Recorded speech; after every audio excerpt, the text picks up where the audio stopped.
Bismillahirrahmanirrahim. I am so good at this. Berjaya. Dia ada a few yang famous, ada yang cream cheese, salmon and everything, tapi my favourite memang tetap yang soy sauce simple tu. Itu yang sedap, my favourite. Agak dalam, dia tak banyak pun sedap je. Dalam satu sudu besar macam tu. Lepas tu dia tutup. Lepas tu kita kacau-kacau, goncang-goncang aja.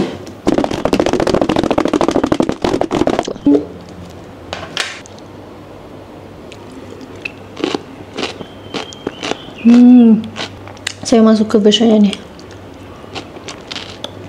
Abang, by the way kan, saya ada nak buka bisnes kecil-kecilan, which is matcha student edition.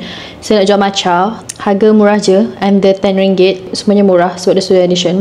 So kalau korang punya university ada buat macam festival ke, yang cari vendor-vendor makanan, let me know. Saya macam rasa macam nak join. Anyway, korang follow lah saya punya IG dan TikTok, my new business matcha student edition. Jangan lupa support. Okay, bye bye.